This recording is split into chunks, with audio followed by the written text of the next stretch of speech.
Let's have some fun and see by re-implementing the basic echo functionality from scratch. In case you didn't know, echo just allows you to print something to your desired output, such as a terminal. It's excellent practice for learning about system calls and the C language in general. So, let's get started. Alright, what we have here is a basic C program with our main function. And we are going to extend this function with two arguments. The first one is actually the argc argument, so int argc. And the second one is actually this weird thing here. I'm going to explain what this really is in a minute. And in general, this argc is just the argument count, right? So how many command line arguments are actually provided to the program. Now this is defined as an integer, and basically you can name this variable whatever you want to name it. And this char pointer argv is just a pointer to an array of strings, which are in the end just the command line arguments. So for instance, if we think about it and we run a command like, for instance, program, right, which is the binary,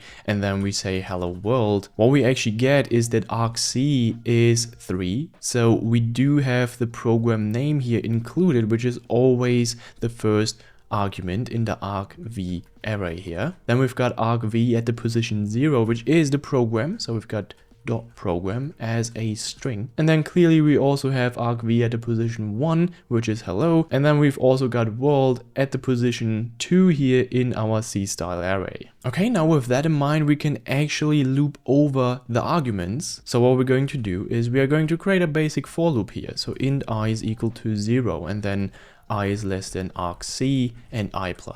Now actually this 0 needs to be a 1. Why? Because obviously we do not really want to respect or do anything with the program name or the binary name itself. And therefore we're just going to ignore it and start at 1, which basically is everything after the program name. So far nothing really fancy, but let's just have our first system call here. And what we're going to say is we are going to leverage the write system call, and in here we are going to pass in 1 as the file descriptor. I'm going to explain what this really is in a minute.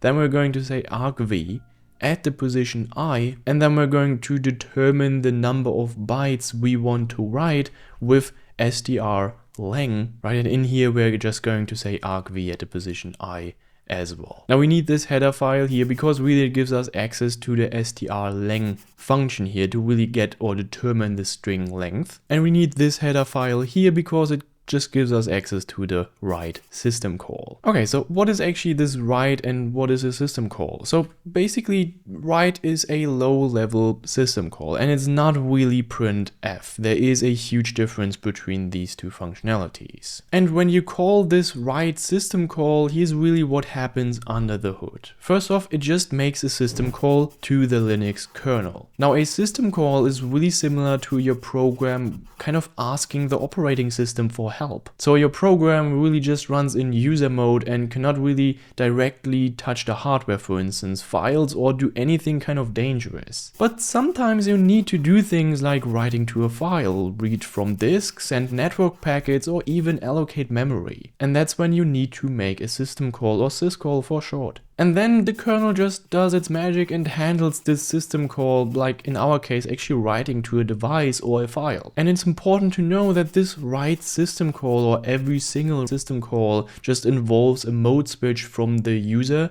to the kernel and back. The kernel then takes the full control to really securely handle the request, which involves like a privilege escalation where the kernel can do things your program really cannot do, or just really interacts simply with the hardware that your program could never do directly, right? So with these system calls, we are kind of directly communicating with the kernel of our system. And this right here is actually a system call. And here we are actually providing 3 parameters. Now the first one is just the file descriptor. In this case, it is for the standard output. The file descriptor is just really an integer that represents an open file or a stream. This can be 0 for the standard input, 1 for the standard output, or 2 for the standard error. Now then we pass in argv at the position I, which is really the string we want to write. And if we look at the definition here, it's kind of a const void buff. Now obviously I am on macOS, so things look a bit different here. But generally the definition would be that it is a const void and then a pointer buff, which basically just means that it is a pointer to the data we actually want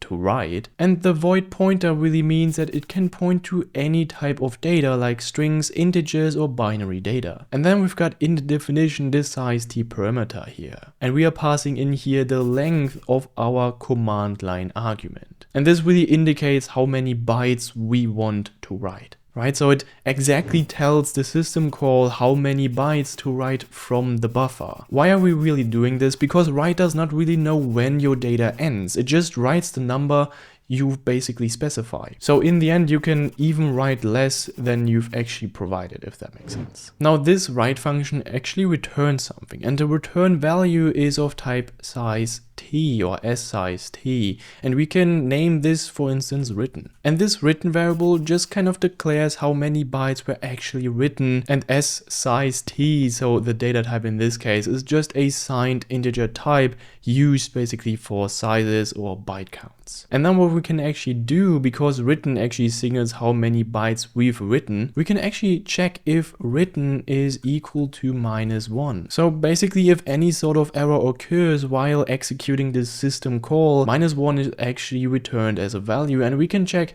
if it is -1, and if it is, we can just return -1. Now I'm not going to do this with all our write system calls because we are going to use these write system calls 3 times. You can actually enhance this program, but I just want to keep things really simple here and not overcomplicate too much.